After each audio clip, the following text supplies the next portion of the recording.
yacu izaba amatongo izizi ibyaha by'abayituyemo.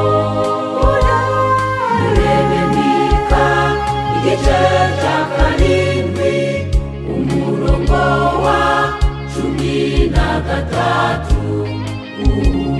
Nimurebe ibyo Yesu yasize avuze biri kuba. Yatera ubundi ishyanga naryo nuko ibyorezo n'inzara ntabyo ubu biriho. Nimurebe ibyo Yesu yasize avuze biri kuba. Yatera ubundi ishyanga naryo nuko ibyorezo n'inzara ntabyo ubu biriho.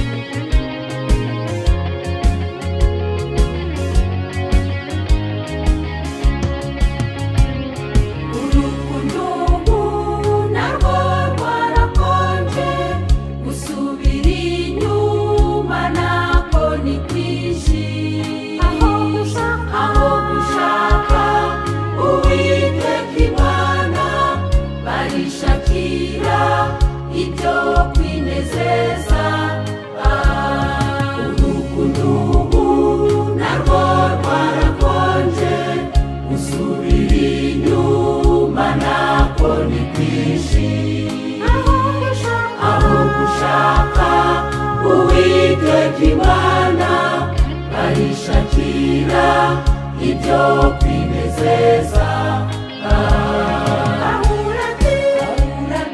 Mu minsi y'imperuka abantu bazaba bikunda baranga batumvira n'ababyeyi babo.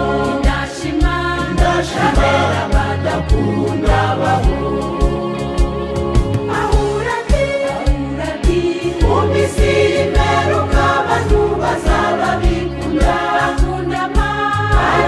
Batumvira n'ababyeyi babo. Ndashimira badakunda babo.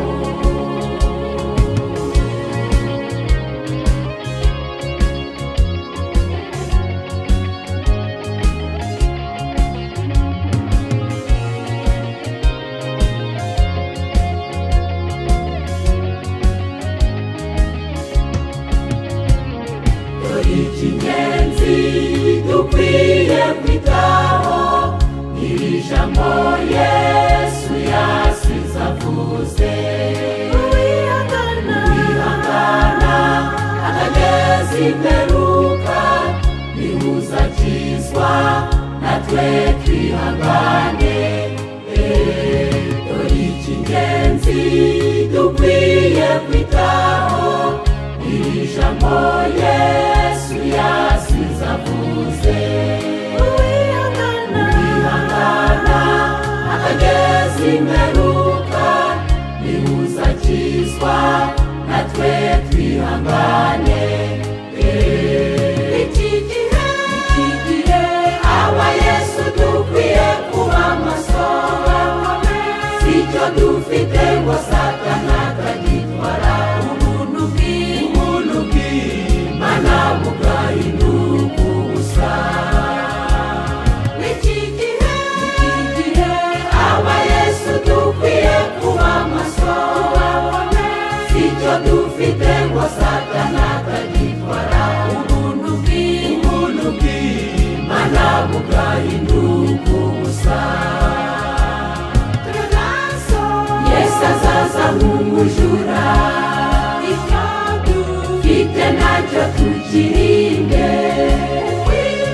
Ibimenyetso byose tubona bigaragaza ko Yesu ari hafi.